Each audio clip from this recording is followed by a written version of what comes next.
Masa iya Pak Ustaz? Loh iya. Terasa nggak kita menghapus pahala-pahala itu? Ini kan kalau kita lihat wajah-wajah ibu bapak ini kan, insya Allah sudah nggak ada dosa kepada Allah.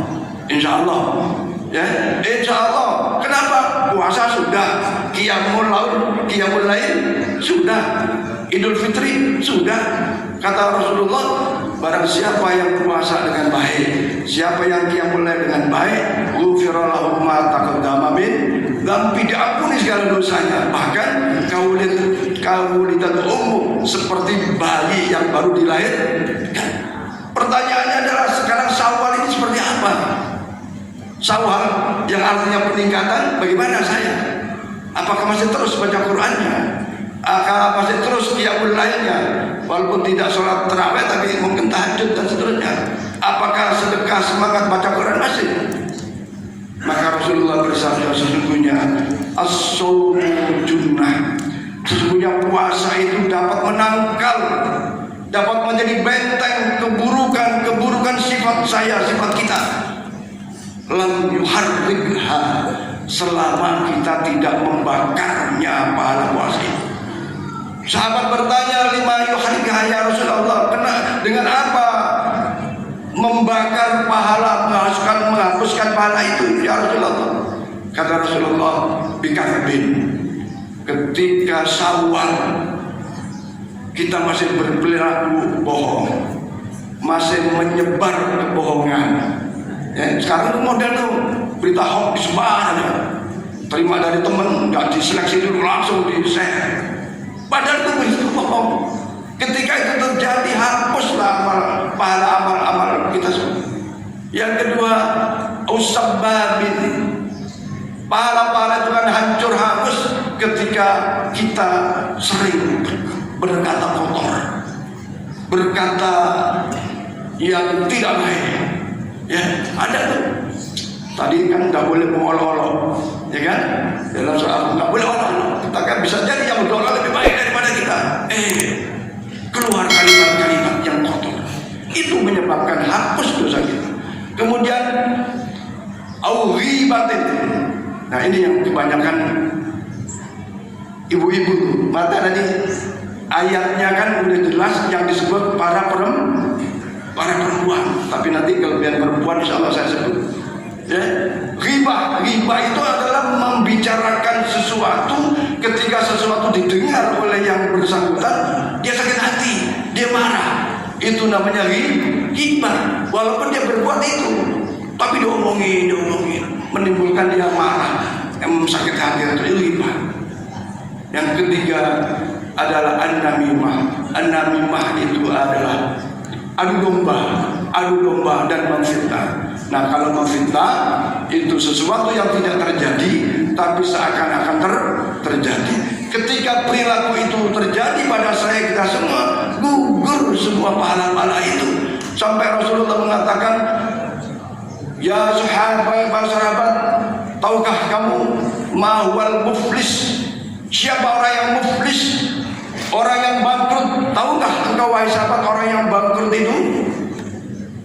Para sahabat bertanya, mahwal muflis ya Rasulullah, siapa yang orang bangkrut itu ya Rasulullah? Rasulullah bersabda, jaa yaumal qiyamah bi sholatin wa siyamin wa zakatin wa shadaqatin wa sholawaswa. Sebut, nanti hari kiamat datang orang membawa pahala sholatnya, membawa pahala puasanya, pahala zakatnya, pahala haji umrohnya, pahala sedekah, bawa semua. Tapi ketika dihisab oleh Allah Subhanahu wa taala, pahala-pahala yang sudah numpuk itu habis, bangkrut. Kenapa? Dibebankan pahala-pahala itu kepada atas perbuatannya yang tadi, yang menghibah, memfitnah, adu domba dan seterusnya. Maka pahala yang banyak itu diberikan pada orang yang diejek, pada orang yang fitnah, pada orang yang dizalimi dan seterusnya. Akhirnya habis pahala. Tidak sampai itu, keburukan orang-orang yang dihina, yang diejek, yang difitnah, yang dizalimi itu, dosa-dosa dibebankan lagi kepada orang yang tadi datang hari kiamat dengan pahala-pahala besar itu. Naudzubillah, tsumma naudzubillah. Itulah adalah orang yang muflis, orang yang bangkrut, bukan bangkrut hartanya, bangkrut pahalanya. Apa kita mau? Enggak lah, puasa sudah susah-susah, bangun malam, sahur, tahajud itu Masya Allah beratnya luar biasa. Tapi atas pertolongan Allah jadi mudah bagi kita, dan fadilahnya sangat luar biasa ketika amal-amal solehnya istiqomah kita lakukannya. Mudah-mudahan dengan halal bihalal kembali kepada diri sendiri, kita jaga pahala-pahala yang besar itu untuk supaya tidak hangus, tidak terbakar dengan perbuatan-perbuatan yang tadi menyakiti dan seterusnya. Memang itulah hadirin sekalian, manusia di dalam diri saya, diri bapak ibu kan manusia juga ya. Batak manusia, Maudi manusia, saya manusia. Setidaknya ada 4 sifat, ya, 4 sifat yang 1 harus dipertahankan, 3 harus dikendalikan. Ya.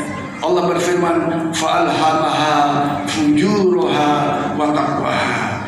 Dalam diri saya, diri bapak ibu ini sesungguhnya ada kecenderungan berbuat baik, ada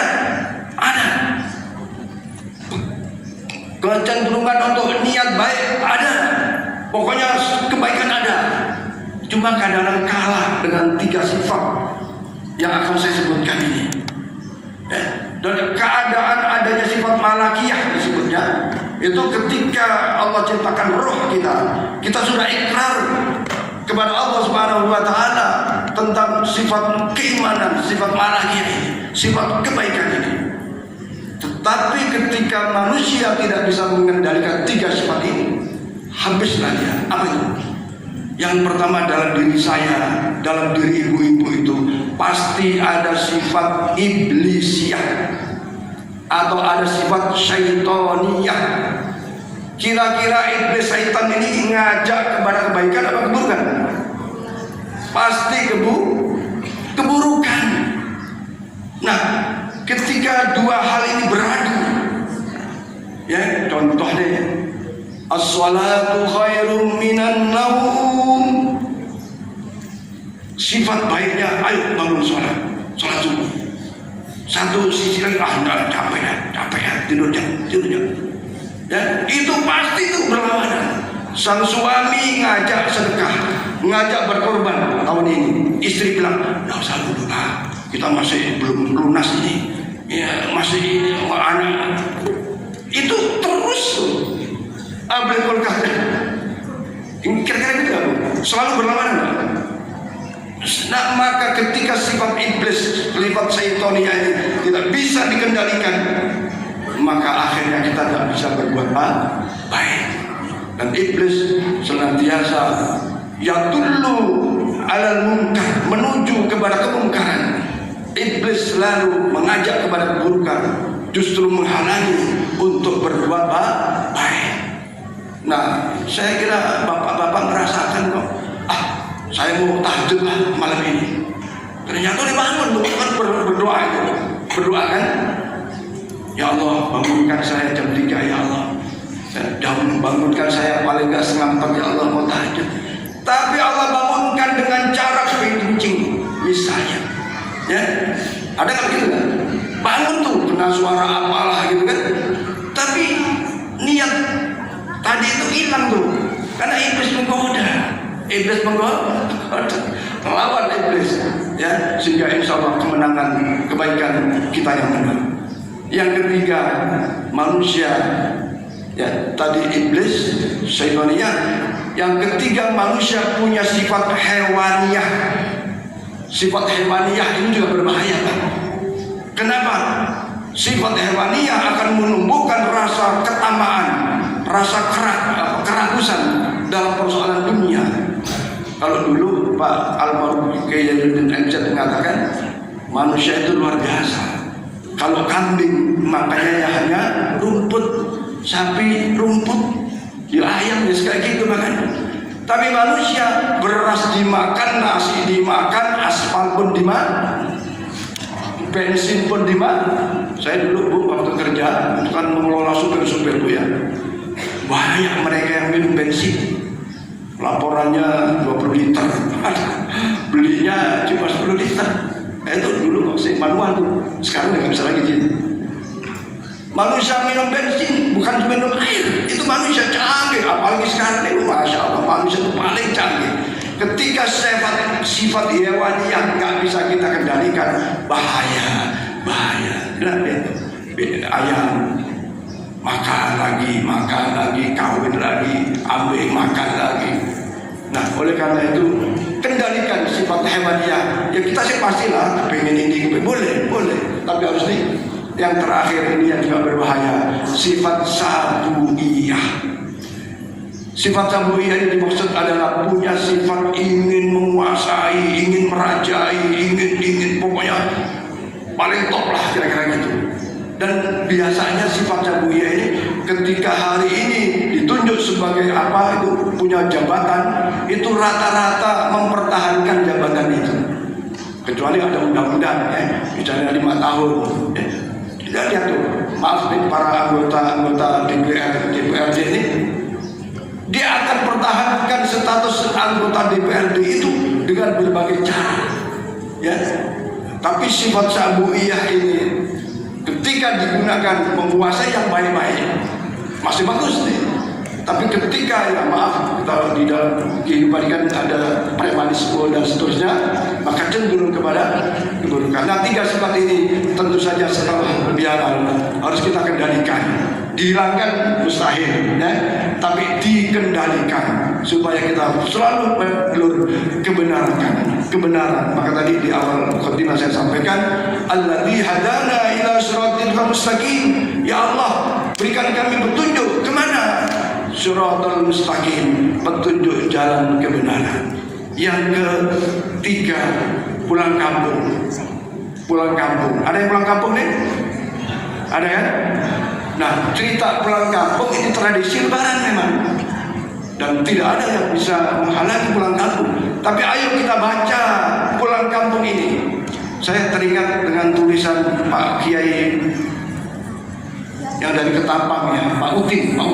Terus dulu beliau sering menulis di Pontianak Pos pulang kampung. Orang Udin konsep. Fakta menunjukkan orang pulang kampung itu banyak dan dengan keadaan yang beda-beda. Ada yang pulang kampung dengan sepeda motor, tanjal 2, tanjal 3, anaknya di depan, suami istri boncengan, di bawahnya bontotan barang bawaan. Ketika jalan di tengah jalan, di jalan kehujanan, dan alhamdulillah sampai rumah. Ada juga tuh yang nggak sampai rumahnya, ya sudah innalillah wa inna ilaihi. Ada juga yang naik mobil, walaupun mobil sewaan, pasti lebih enak naik mobil. Apalagi mobilnya pakai AC dan seterusnya, nggak kepanasan, nggak tuh, cukup nyampe juga aja di rumah. Ada lagi yang mobilnya mewah, bahkan sampai pulang kampung sewa pesawat. Ada nggak? Ada. Kenapa itu? Punya duit, punya bekal. Bayangkan Bapak Ibu, pulang kampung, duitnya pas-pasan, bahkan cenderung kurang, bontotan banyak. Di jalan ada kejadian, ada halangan, susah pas-susah. Nyampe di rumahnya pun kayak gitu, ya, rumah kampung, ya, tak semewah rumah kota yang penuh fasilitas. Tapi bayangkan kembali ketika kita pulang kampung, pakai mobil yang paling bagus, mobilnya ada AC-nya, ada supirnya. Sedikit kita haus mampir, minum, makan. Begitu nyampe rumah, rumahnya mewah, indah, megah, ada kolam renangnya, tetangganya pun baik-baik semua. Ditambah lagi pulang kampung, bawa duit banyak. Ini 500.000, 1 juta, 2 juta, bagi-bagi duit. Kira-kira orang kampung senang gak? Kira-kira orang tua kita senang gak kalau anak pulang kampung dengan bawa bekal banyak? Pasti senang, kita pun senang pulang kampung. Itu baru kampung dunia. Tapi bagaimana inna lillahi wa inna ilaihi raji'un kampung akhirat? Bu, kita pulang kampung akhirat kan? Yang Pak Udin Kunsen maksudkan itu adalah pulang kampung akhirat. Dan itu pasti tak punya bekal, Pulang kampung akhirat tak punya bekal sengsara. Karena di dalam pulang kampung akhirat itu yang didahului dengan syakaratul maut, dengan masuk kubur tanpa bekal sengsara, sengsara. Ayo, al-isti'dadu ila yaumir rahil, pulang kampung dengan bekal yang banyak. Apa bekal yang banyak? Ya, berbuat baik kepada Allah. Kita jaga hablum min Allah dengan baik, hablum minan nas kita jaga dengan baik. Allah Subhanahu wa taala berfirman, "Faman kana yarju liqa'a rabbih falyamal 'amalan sholihan." Siapa yang kepingin pulang kampung akhirat ketemu dengan Allah, falyamal 'amalan sholihan. Bekallah amal soleh yang banyak. Dan banyak sesuai kemampuan kita masing. Kalau kemarin Ramadan semangat kita ibadah, alhamdulillah. Syawal menurun, itu manusia. Tapi untung semangat Ramadan. Untung Ramadan sudah berkali-kali khatam. Untung Ramadan nggak ninggalin terawih. Untung Ramadan bisa sedekah ini itu. Untung Ramadan bisa bagi-bagi sesama. Bayangkan, Ramadan yang dilipat gandakan pahala kita nggak punya prestasi apapun, nggak punya investasi apapun, apalagi nggak sholat, nggak puasa. Alhamdulillah, tsumma na'udzubillah. Di kubur itu hanya ada dua keadaan. Faminhum syaqiyyun, faminhum sa'idun. Ada yang bahagia, ada yang tersiksa, dan itu pasti. Maka pulang kampung akhirat ini seyogianya kita siapkan diri kita, karena kita pasti pulang kampung. Allah Subhanahu wa taala berfirman, "May ya'ti rabbahu mujriman falahu nar jahannam la yamutu wa la yahya." Siapa yang pulang kampung menghadap Allah Subhanahu wa taala mujriman, dosanya masih numpuk, masih banyak. Orang suruh puasa nggak puasa, suruh amalia Ramadan nggak mau, suruh maaf-maafan nggak mau, numpuk dosanya. Maka falahun nar jahannam, dia berhak masuk neraka jahanam. La yamutu, sesungguhnya orang itu tidak mati. Kenapa? Tersiksa rohnya. Wala yahya, dan juga tidak hidup padahal sudah mati. Kenapa? Keadaannya sangat menyakitkan. Boro-boro menikmati keadaan tersiksa, apalagi di dalam roh-roh ini. Ada yang disebut sebagai roh muna'amah. Roh-roh yang mendapatkan nikmat Allah itu bisa berkeliling, bisa menemui ahli warisnya, bisa tahu keadaan suaminya, anaknya, istrinya, bisa tahu keadaan teman-temannya sesama mukmin. Roh yang muna'amah, dia bahagia, dia bisa jalan-jalan, dikasih kelebihan oleh Allah Subhanahu wa taala. Tapi roh yang mu'adzabah, yang meninggal dalam keadaan masih berlumuran dosa, mu'adzabah, tersiksa, boro-boro ingat temannya, nasib dirinya sendiri aja agak susah bin susah. Ini agak semangat saya menyampaikan, karena saya pasti mati. Apalagi umur saya sudah hampir 70, belum 70 Pak Juni, belum 70, hampir 70. Tapi alhamdulillah saya masih bisa bangun jam 3:30, 4. Ya, kemarin gurau sama siapa? Anak Pak Mulya. Agak berat sudah, agak berat. Wah, saya masih bisa bangun, ya, sampai subuh lagi. Maksud bangun sholat, ya. Alhamdulillah. Maka sungguh begitu, ya. Kadang-kadang kita tuh merasa diterima nggak sih ibadah kita? Apakah benar-benar membawa dampak positif nggak sih ibadah kita ini? Rasulullah bersabda, "Alamatul qabulit ta'ah." Ini Rasulullah ini. Tanda-tanda alamatul qabulit ta'ah, tanda-tanda taatnya seseorang diterima. Tusarubit ta'ah, akan sambung kebaikan yang lain, akan sambung ketaatan yang lain. Jangan hari ini baca Quran 1 juz sampai mati nggak baca lagi. Tapi kalau hari ini kita puasa Ramadan baca Quran banyak, Syawal tidak baca, mungkin Dzulqa'dah baca, itu ketemu lagi. Kalau kemarin sedekahnya banyak sampai mati nggak sedekah lagi, itu tanda bahwa toatnya ditolak. Ya, karena begitulah bahwa kebaikan itu harus simultan, sambung menyambung. Dan itu tanda hakikatnya ya kita pasrah kepada Allah Subhanahu wa ta'ala. Intinya hadirin hadirat sekalian, pulang kampung akhirat harus kita persiapkan dengan kemampuan kita. Kata Gus Mustafa Bisri, Kiai Mustafa ini, kalau seseorang tidak bisa tirakat dengan sholat malamnya, kalau seseorang tidak bisa tirakat dengan sholat jamaahnya, puasanya, sedekahnya, apalagi sedekah, kan harus punya duit, maka tirakatlah dengan hatimu. Apa maknanya? Jangan kotori hatimu dengan sifat-sifat iblis yang tadi. Kalau kita ingin menjaga hati ini kan bukan perkara gampang. Kalau sendirian mungkin masih enak, tapi ketika teman datang, ngobrol ini, ngobrol itu, timbul fitnah, timbul ghibah, timbul namimah. Ini yang kadang-kadang ghibah, namimah, fitnah timbul di masjid, di forum-forum silaturahmi. Nggak tahu kalau di forum arisan, ya, terutama ya ibu-ibu sana, sini sendah.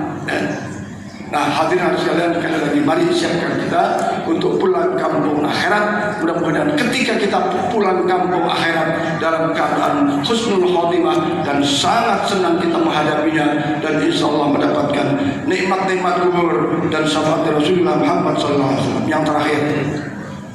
Yang terakhir saya pesan kepada ibu-ibu, saya pesan betul kepada ibu-ibu, karena fakta sudah menunjukkan ibu-ibu itu memang satu kaum yang dibanggakan oleh Rasulullah Muhammad SAW. Apa buktinya? Rasulullah bersabda, al-jannatu tahta aqdabil ummah.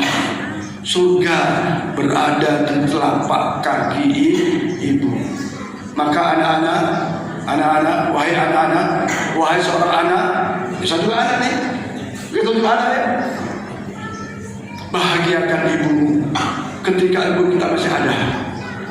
Kata itulah pintu keberkahan, pintu kesuksesan, pintu keberhasilan. Ridallah fi ridal walidain, wa suhtullah fi suhtil walidain. Ridha Allah sangat tergantung ridha kedua orang tua kita, dan murka Allah sangat tergantung murka kedua orang tua kita. Kalaulah lebaran lalu belum bisa membahagiakan kepada kedua orang tuanya, ketika ada peluang memberikan kebahagiaan dengan harta materi atau dengan perilaku, dengan doa, tidak ada istilah terlambat. Karena ibu begitu dihormati oleh Allah dan Rasulullah Muhammad SAW, sampai-sampai surga di bawah telapak kaki.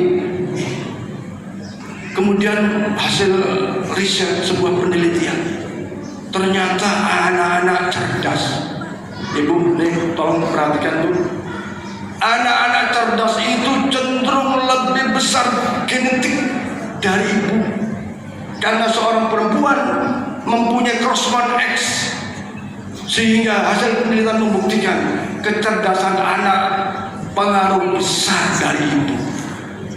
Walaupun suami juga punya peran, ya, suami juga punya peran, lingkungan apalagi. Saat ini Bapak Ibu sekalian, kecenderungan kenakalan para anak-anak remaja ini lebih dari 50% dari jumlah anak Indonesia, hasil penelitian UNICEF. Kalau dari BNN dari tahun 2000 sekian itu sudah 23,9 anak-anak sudah rusak moralitas dan perilakunya, dan kecenderungannya naik. Ada narkoba, ada tawuran, macam-macam. Yang terakhir, ternyata perusak lebih besar dan tidak diketahui oleh ibu bapak adalah HP. Ketika HP konten-konten game online dibiarkan oleh bapak ibu di rumah, maka hasil penelitian menunjukkan lemah otaknya, sehingga mau belajar malas. Dan inilah sesungguhnya perusak generasi yang utama, HP dengan game online. Ya Pak, narkoba itu ketahuan, nanti ada rehabilitasi dan seterusnya. Tapi kalau anak berjam-jam main HP dengan game online-nya, apalagi terpapar dengan judi online-nya, Masya Allah, na'udzubillah. Anehnya ibu bangga dengan anaknya yang punya HP yang macam-macam. Ya kan, udahlah, daripada ribut kasih HP. Ibunya juga main HP, bukan di rumah, di masjid main HP. Ya, di rumah ya bebas, tergantung aturan rumah. Ketika rumah tidak memberi aturan tentang penggunaan HP bagi anak-anaknya, hancur. Kemarin Pak Herman bilang, ternyata orang-orang yang masuk kafe, siapa tuh? Kebanyakan anak-anak remaja, anak-anak mahasiswa. Maka Pontianak segera mengeluarkan aturan tentang jam malam, karena jalan reformasi itu di situ penuh dengan helm-helm yang luar biasa, penuh sepanjang jalan reformasi itu. Kafe-kafe buka dengan 24 jam. Yang kasihan orang dari kampung jual sawah, jual kebun untuk anaknya kuliah. Begitu kuliah, sudahlah di kampus dipengaruhi oleh himpunan-himpunan yang tidak mendorong kepada kesuksesan anak. Kepengaruh kawan, main di kafe yang berjam-jam. Ayo periksa bapak ibu anak kita. Bukan dilarang main HP, tidak dilarang, tapi dikendalikan mainnya itu. Anak kecil, Masya Allah, sudah pintar main HP. Hadirin sekalian, Rasulullah SAW bersabda, man kana bizru, bahwa ketika anak al-bizru berbuat dosa, rukubiyadil qayyum biwalidayhi, ketika anak yang tak berdosa itu kemudian dia menjadi nakal, menjadi rusak moral dan seterusnya, maka wawalidayhi, dosanya dibebankan kepada kedua orang tuanya. Kenapa? Karena pola mendidiknya tidak sesuai dengan didikan agama. Ya, saya sampaikan, bapak ibu punya peran besar terhadap kerusakan seorang anak kita. Maka disebutkan dalam hadis bahwa kullu mauludin yuladu ala fitrah, setiap bayi yang baru dilahirkan suci. Fa'abawahu ayyuha widanihi ayyumajisoni ayyunasironi, tergantung bapak ibunya mau jadiin apa itu anak. Nah, pendidikan yang terbaik adalah pendidikan di usia kecil. Nih, maaf, saya hanya testimoni saja bahwa ketika anak sudah dididik dari kecil, tadi ayat disebutkan bahwa didiklah ya bunayya aqimis shalah wa amur bil ma'ruf wa nahy 'anil munkar wasbir 'ala ma asaba, zalika min azmil umur. Mendidik sholat, mendidik berbuat baik, mendidik akhlak dengan baik, bersabar atas sesuatu yang belum dicapai, min azmil umur, itu perkara yang sangat penting dalam pola kita mendidik. Bukan HP, bukan kemewahan yang belum waktunya. Bayangkan bahwa anak kecil karena temennya, karena ibunya membiarkan bermain dengan yang lebih dewasa, akhirnya anak 3 tahun ngomongnya sudah kayak orang umur 7 tahun. Baru 4 tahun omongannya sudah kayak anak umur 10 tahun. Kenapa? Pergaulannya nggak dijaga. Pergaulannya, ibu-ibu ini maaf, kadang-kadang mementingkan dunia luar dengan arisannya, dengan kegiatannya, anak dilupakan. Jangan, anak adalah aset kita, aset terbesar kita. Ketika kita sudah didik dengan baik, insya Allah, ini maaf, saya maaf, berusaha keras mendidik anak. Akhirnya anak saya itu ada yang 4 tahun setengah sudah hafal Quran. SD juara nasional, SMP juara nasional, SMA juara nasional, kuliah juara nasional. Sekarang kerja tingkat nasional. Saya tinggal kipas-kipas, tinggal kipas-kipas. Kenapa? Ada ikhtiar nyata di dalam kita menghantarkan anak menjadi sukses dunia, sukses akhir. Jangan mau suksesnya. Bayangkan di rumah saya buka anak-anak ngaji, anak-anak belajar, baik muslim non muslim, silakan belajar. Selama ada waktu bagi saya, bagi anak-anak. Baru 2 hari datang lagi. Anak kelas 2 nggak bisa baca. Bayangkan. Anak orang Islam kelas 2 SSD nggak bisa baca Quran. Terus ibu ngapain rumah? Padahal al-jannatu tahta aqdamil ummahat. Surga ada di bawah kaki ibu. Artinya ibu punya kewajiban menghantarkan anak-anak kepada jalan surganya Allah Subhanahu. Awak masuk ngajarin ABC aja harus ikut PAUD. Tidak kelar PAUD ya udah. Masuk ngajarin alim bata aja suruh orang lain. Memang anak siapa? Anak kita kan. Ayo sadarkan saya, sadarkan ibu-ibu sekalian. Generasi kita ini masya Allah. Nah, ketika anak itu hidup dalam kondisi yang tidak terkontrol, minggu lalu ada kejadian anak 3 tahun hampir sakaratul maut karena nggak bisa BAB, dibawa ke rumah sakit oleh tetangganya. Ya. Apa yang terjadi? Setelah didiagnos, ternyata di perutnya itu banyak cacing.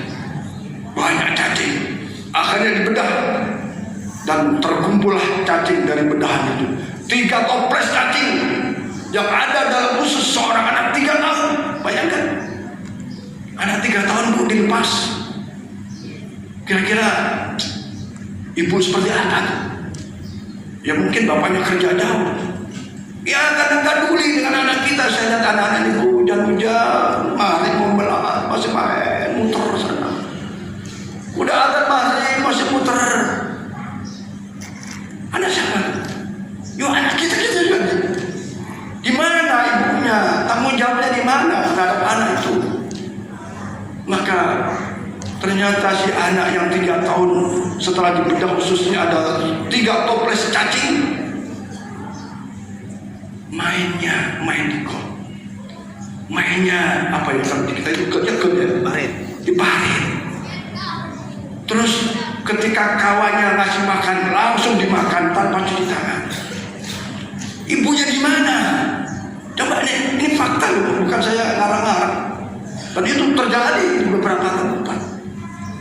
Memang kadang-kadang mencari kehidupan itu ada yang susah, ada yang setengah susah, ada yang gampang. Padahal yang bersyukur rizqa liman yasha wa yaqdir. Semua yang hidup ini pasti dikasih rezeki oleh Allah Subhanahu wa taala. Cuma cara meraih rezeki itu yang beda-beda. Ada orang tuh malasnya minta ampun. Ada enggak? Kerjaan ada, malasnya luar biasa. Ketika enggak ada kerja apa aja boleh. Tapi ketika dikasih kerjaan enggak bisa. Kenapa sih kok dia yang jauh dikasih peluang, tetangganya nggak dikasih? Kalau tetangganya nggak bisa kerja, gimana? Orang yang menghantarkan kepada pekerjaan kan punya tanggung jawab orang. Kalau saya ngajak ponakan saya misalnya, saya tahu anak itu malas, nggak mungkin lah saya harus ditolong bawa anak saya balik, nggak mungkin. Karena itu akan menjatuhkan orang yang kita mintain tolong. Nah jadi siapa itu yang salah? Jangan nyalain anak dulu, Pak. Salahin orang tuh. Ayo orang tua introspeksi diri. Ketika pola mendidiknya sudah benar, sudah hati-hati sesuai pola mendidik yang baik, ternyata anak masih nakal, tawakal kepada Allah Subhanahu wa taala. Sungguh begitu, jangan berhenti berdoa. Jangan berhenti berdoa. Karena ya muqallibal qulub, Allah yang membuka hati kita, membuka hati anak-anak kita. Bukan kita nggak bisa apa-apa. Kita cuma ikhtiar aja sesuai kemampuan kita dan sesuai pola didik. Ini kan kesalahan ibu-ibu, kesalahan orang tua ini, maaf. ngajarin anak pola kita, ngajarin anak pola ibunya, nggak bisa. Anak sudah punya zamannya sendiri-sendiri. Nggak bisa Bu, seperti sekarang ibu melarang anak main HP, nggak tega. Yang penting dikendalikan penggunaan HP. Tapi sekarang nih, ketika ibu baru sadar anak sudah seumur SMP, nangis Bu, berat Bu. Banyak gak yang anak-anak disuruh malah ngelawan? Tapi alhamdulillah di komplek ini Pak, saya lihat ada yang dari jauh datang ke sini sholat, jauh-jauh, padahal itu ya masih remaja. Ada juga yang istiqomah, Jibril, istiqomah, duhur, asar, maghrib, subuh istiqomah. Ya, ada lagi mana di Faras, walaupun setelah sholat subuh dia sujud di situ, sujud tidur. Tidak apa-apa, dipaksain. Tapi kalau ibu nyuruh anak yang sudah segede Pak Hasan, ya susah dilawan. Kalau sebesar si Alia masih bisa. Ya, yang kecil-kecil, ya, si Adil, si siapa namanya ini juga harus juga anaknya Pak Nata ini lagi. Tadi ada subuh itu Pak Abiannya tanya Pak Solahuddin ya, datang setengah 6 pasar tadi ya. Bu, bila perlu disiram suami ibu kalau tidak mesti, kalau sehat, kalau sedang gawat. Jangan ini orang masjid dilarang sama ibunya. Ada di komplek ini Bu, ibu melarang suaminya masjid. Ada. Enak aja abang ke masjid buka puasa sahur, aku di rumah nggak makan apa-apa. Itu nyata loh, ibu melarang suaminya ke masjid. Lu ada, alhamdulillah. Apakah terlalu ganteng suaminya kalian? Takut. Kalau saya ke masjid biasanya suruh istri saya, udah di rumah pakai rukun aja kalau nggak ke masjid. Ada satu komunikasi yang baik kepada suami istri untuk mengkondisikan anak kita. Ya, betapa saya lihat itu kalau ada anak remaja sudah bisa bantu anak-anaknya, sudah bisa bantu orang tua, itu senang rasanya. Sampai saya banggakan, ya, banyak anak-anaknya sudah kuliah tapi di rumah bisa bantu menyuci ibunya, bantu jemur pakaian. Senang kita, kenapa? Di situ ada kepedulian. Nah, maka oleh karena itu saya pesan, mari bahwa ibu punya tanggung jawab besar menghantarkan anak-anak menjadi anak yang ahli surga dari Allah Subhanahu wa taala, dan ketahuilah ketika ibu juga cerdas menghantarkan anak-anaknya untuk cerdas, insya Allah rumah tangga kita semua rumah tangga yang sakinah, mawaddah, rahmah, anak-anak kita menjadi anak yang soleh dan soleh. Saya kira ini saja yang saya sampaikan. Tentu saja banyak hal yang mungkin tidak baik, mohon dimaafkan dari berbagai kalimat yang saya sampaikan. Mudah-mudahan bisa diilmami karena saya pun manusia biasa, banyak berada. Saya terus terang aja agak gemetar Bu. Kenapa? Tadinya itu kan acara halal bihalal itu kita ngundang dari luar, Koreanya kayak penceramahnya. Tapi karena ada acara yang dirancang sebelumnya ternyata tidak disepakati, ya, nah sudahlah, saya bicara, Pak Haji bicara, dan Kori apa ini ya, seperti anak-anak kita semua. Tapi alhamdulillah sepertinya hari ini agak lebih banyak ya. Jadi mudah-mudahan ada manfaat untuk kita semua. Dan yang terakhir, atas nama pengurus masjid, pertama mohon maaf lahir dan batin kepada para jemaah sekalian, pada bapak-bapak, pada ibu-ibu, pada anak-anak sekalian. Mungkin selama ini ada hal-hal yang kurang berkenan, sudah untuk dimaafkan. Dan mohon maaf juga saya dan keluarga tidak bisa ke rumah bapak ibu semuanya, hanya sebagian kecil yang saya bisa datang. Ya maklumlah, pas pada saat yang sama kita saling mengunjungi kepada keluarga kita. Kepada ibu Qasidah, sekali lagi jazakumullah khairan katsiran yang telah tampil. Pak Rudi biasanya tuh apa tuh suaranya jelek banget tuh, tadi tuh beliau menyanjung Qasidah ibu sekalian dari waktu baik. Biasanya jarang-jarang Pak Rudi itu apa selaras sekali memuliakan itu. Jadi mudah-mudahan ibu terus dilatih. Yang saya sarankan ini, soal 3 boleh Mahalul Kian dimainkan musri. Mahalul Kian ya, belajar dikit-dikit. Nah saya ini sebenarnya bisa tapi nggak bisa. Maksudnya nggak bisa itu lagunya. Ya. Jadi sekali lagi kepada Ibu Sri dan kawan-kawan tim Qasidah saya terima kasih juga kepada para donatur Masjid Nabul Salam, donatur Amalia Ramadan, donatur dan Baitul Mal yang sampai sekarang berjalan. Kami ucapkan jazakumullah khairan katsiran Pak Hajiruddin serta semuanya. Sekali lagi amal baiknya diterima oleh Allah Subhanahu wa taala. Terakhir kepada Marian ini selalu kita tunjuk jadi koordinator dan selama ini beliau termasuk yang peduli, menjawab dan bahkan bukan saja pikirannya, tenaganya, tapi juga kantongnya ikut diberikan kepada berbagai kegiatan yang ada di masjid ini. Mudah-mudahan kita semua panjang umur dan keadaan sehat walafiat, penuh rezeki dan diberikan kesuksesan dunia dan akhiratnya, dijauhkan dari segala macam penyakit musibah dan ada bencana, dikabulkan seluruh hajat-hajatnya. Ingatlah, saya insya Allah senantiasa mendoakan kepada Bapak Ibu sekalian, baik untuk diri Bapak-Bapak Ibu, untuk anak-anaknya, bahkan untuk keluarganya, sukses dunia, sukses akhirat. Dan akhirnya saya tahu tidak ada cara lain, maka langsung saya tutup saja dengan doa. Mudah-mudahan dengan doa ini hajat-hajat kita dijabah oleh Allah Subhanahu wa taala. Lillahi syafaatu Rasulillah ya wal mujahid Rasul al-Fatihah.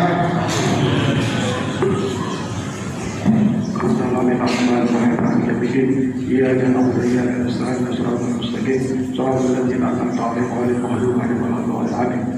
Satu lagi kita Fatihah untuk para almarhum dan almarhum. Tadi berpas masjid kita mendoakan keluarga bapak ibu yang sudah menikah. Ada 93 almarhumah yang kita doakan setiap malam Jumat. Padahal anaknya sedang nggak doain. Ya, maaf, bisa jadi anaknya nggak doain. Istri yang suaminya meninggal tidak doain, tapi masjid difasilitasi untuk mendoakan para almarhum dan almarhumah. Dan ada nama satu-satu yang kita akan sebut, almarhum si fulan, fulana semua. Maka ini menjadi amal soleh yang hidup dan menyenangkan bagi yang bapak. A'udzubillahi minasyaitonir rajim. Bismillahirrahmanirrahim. Alhamdulillah. Allahumma shalli ala sayyidina Muhammad sayyidil awwalin wa sayyidil akhirin. Sallallahu tabaraka wa ta'ala ala kulli sahabati rasulil ajmain. Hamdan syakirin, hamdan na'amin, hamdan wafi'in ya mawlika fina. Ya rabbana lakal hamdu wa lakal syukru kama yanbaghi li jalali wajhika al-karim wa 'azimi sultanik. Allahumma shalli ala sayyidina Muhammad wa ala ali sayyidina Muhammad. Sadaqallahu al-'aliyyul 'azim wa balagha rasul habibul karim wa nahnu ala dhalika kasyahidin walhamdulillahi rabbil alamin. Allahumma shalli ala sayyidina محمد في الأولين صلى على سيدنا محمد في الآخرين صلى الله تبارك وتعالى على صحابة رسول أجمعين. السلام عليك يا رسول الله، السلام عليك يا حبيب الله، السلام عليك يا نبي الله ورحمة الله وبركاته. السلام علينا وعلى عباد الله الصالحين. اللهم بلغ روح سيدنا محمد منا تحية وسلاما وجه عنا أفضل جزيتنا نبيا وأمته وآخر وسيلة والفضيلة والشرف برة العالة الرفيعة ومقام محمود الذي وعدته يا أرحم الراحمين. اللهم اجعلنا وإياه منك مما يستهين شفاعته ويبتدي بالله رحمته. والحمد لله رب العالمين. اللهم بحرمة بهذا النبي الكريم وآله وأصحابه السالكين لنهج القويم اجعلنا من خيار أمته واسترنا بذي حرمته واحشرنا في زمرته واستعمل ألسنتنا في مدحه ونصرته وحينا مستمسكين بدعاته وحبته وأمتنا على سنته وجماعته وأمتنا على سنته وجماعته. اللهم ادخلنا معه الجنة فإنه أولها. اللهم ادخلنا الجنة معه فإنه أولها. وانزلنا معه في قصورها إنه أول من ينزلها. وارحمنا بيوم أشرف من الحرائق وترحمنا. اللهم إنا قد حضرنا كرامة للنبي الكريم وأفض علينا من فضل الناس الأرض التقريم واسكننا بجواره في دار العين وانعمنا في الجنة بالنعيم المقيم. اللهم إنا نسألك بجهاد النبي المصطفى وآل الصدق والوفاء كن لنا معينا مسرعا وبوئنا من الجنة غرفا وارزقنا بجاه إنك قبولا وعزا وشرفا. اللهم إنا نتوسل إليك بنبي المختار وعلي الأنهار وأصحاب الأحياء كفر عنا الذنوب والأوزار يا الله يا الله يا الله واحفظنا من جميع المخاوف والأخطار واجمع بيننا وبينهم في دار القرار وتقبل منا ما قدمنا من يسير أعمالنا في الإقلام والأسرار وارحمنا برحمتك واغفر لنا إنك أنت الغفور الغفور يا غفار ربنا ظلمنا أنفسنا وإن لم تغفر لنا وترحمنا خاشعين ربنا هب لنا من أزواجنا وذرياتنا قرة أعين واجعلنا للمتقين إماما اللهم اجعلنا وأولادنا وأهلنا وذرياتنا وجماعتنا من أهل العلم والخير وأهل العبادة وأهل الصلاة وأهل قراءة القرآن وأهل عمل صالح وأهل الصداقة وأهل الصيام والحج والعمرة فلا تجعلنا وإياهم من أهل الشر والخير إنك ولي كل خير ومتفضل بكل خير وموتي كل حين برحمتك يا ذا الجلال والإكرام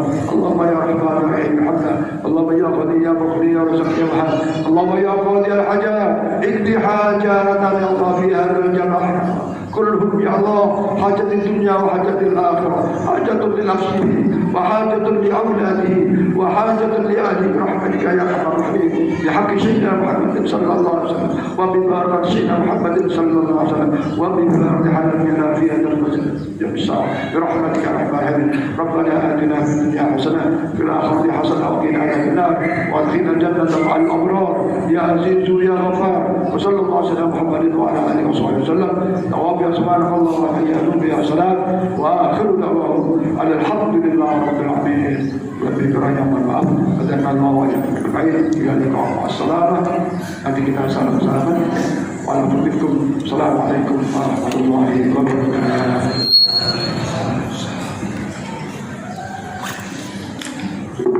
Demikianlah penyampaian uraian hikmah serta tausiah yang telah disampaikan oleh Bapak Ustadz Haji Ahmad Farhan. Semoga kita semua mendapatkan hikmah yang penuh kebaikan di acara halal bihalal Syawal pada 1446 Hijriah pada pagi hari ini dan semoga dapat mempererat tali persaudaraan dan silaturahmi serta ukhuwah Islamiyah kita bersama. Hadirin yang kami hormati, dengan berakhirnya doa penutup tadi dari Bapak Ustadz Haji Ahmad Farhan, maka berakhirlah pula acara kita pada pagi hari ini.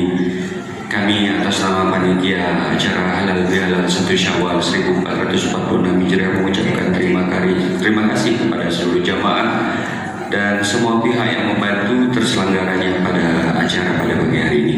Semoga kita semua dicatat amal ibadahnya oleh di sisi Allah oleh Subhanahu wa taala.